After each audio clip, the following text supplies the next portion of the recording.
Hello, thank you for watching my videos. In this video we've completed an installation of a Buderus GB142 heating boiler, which is a condensing boiler, and it runs over 90% efficient. I believe it's around 94, 95-ish percent efficiency, and the venting on it is in PVC. This first one here is the exhaust, and because this is so efficient, it produces a lot of moisture, and here's a little drip connection to drain some of the condensate.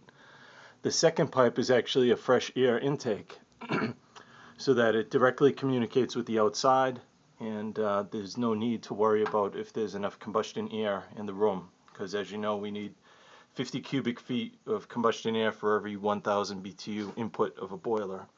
This particular Buderus boiler is a GB142 30, which is the second smallest. It has a maximum output of around 106,000 BTUs.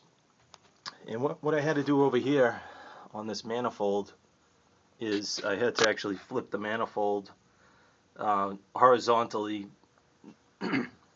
so that I could actually fit it in here, because this is a tight application.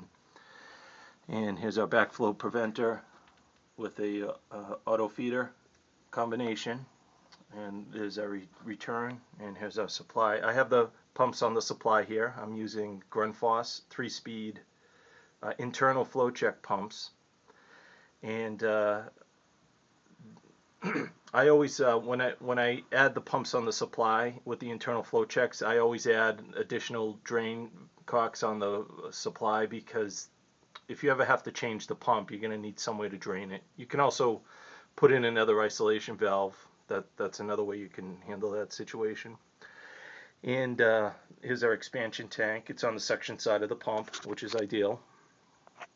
And over here, so I apologize for the lighting. Grab this light here.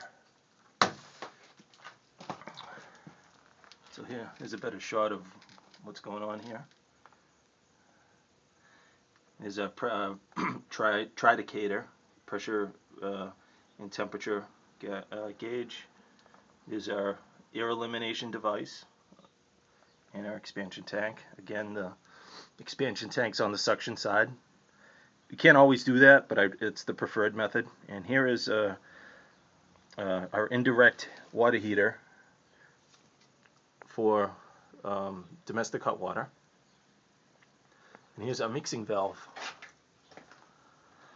So, and we keep 140 degrees in the tank to kill Legionella, and then we cut it down to a maximum of 120 with this valve.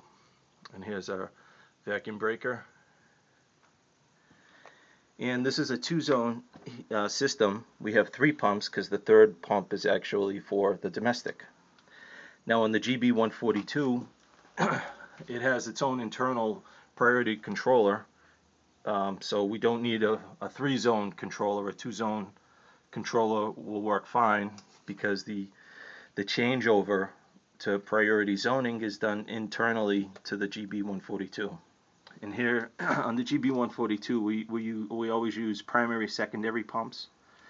And here's our primary pump. So basically, this pumps the water to the manifold, and then the secondary respective zone pumps pump to each zone. I don't like to use zone valves. I prefer to use a circulator. Right here we have our condensate pump.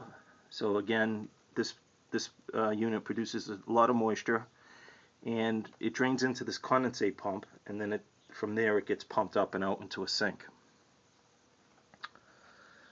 And that's about it for this boiler. Here's our control panel that's inside the unit, and from here we can control our domestic temperature, which is on the left, and that gets sensed by this this thermistor, and this thermistor, through that black cable, tells the boiler what temperature the water is. And the dial on the right is to set the temperature of the water. However, I have it on automatic. And inside the GB142 we have an AM10 controller and some other things that are pretty interesting. I'm going to try and do this with one hand. For some reason the Droid phones do not have a pause button, so I'm doing this all in one take without a pause. So I apologize. Give me a second. Okay, so here's the inside of the 142.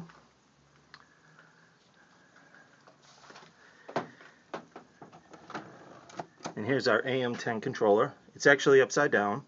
That's how it's supposed to be inside the unit, because this unit was can be installed as a wall-mounted unit.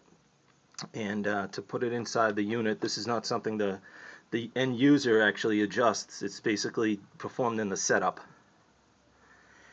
And oops, the AM10 controller goes through, has a warm weather shutdown feature, and it has a reset schedule. So I have the reset schedule on the low end at 120 and on the high end 190 degrees, which means that when it does come on, the lowest temperature it's going to supply out at is 120, and it's going to max out at 190. So this means that on a day where you don't need full temperature water, it's not going to give you 190 degree water when you don't really need it. So the unit's not running right now, but this here is actually the air intake right here, this bugle looking like device. And there's nothing here on the air intake, so basically just from the outside down into here is where the combustion air comes into, and then from there it goes to this air intake. And here's our aluminum block. If this were running, which it's not right now, it's really hot out right now, it's about 80 degrees, and so this isn't going to fire unless they need domestic hot water. But that little mirror right there, you would actually see a flame in there if it were to fire. Then on top right here, that little black knob is actually the top of an air elimination device. So if any air bubbles get trapped inside the GB, it automatically releases out there. And then we have some inspection ports and maintenance ports for maintenance. And that's about it for the GB142.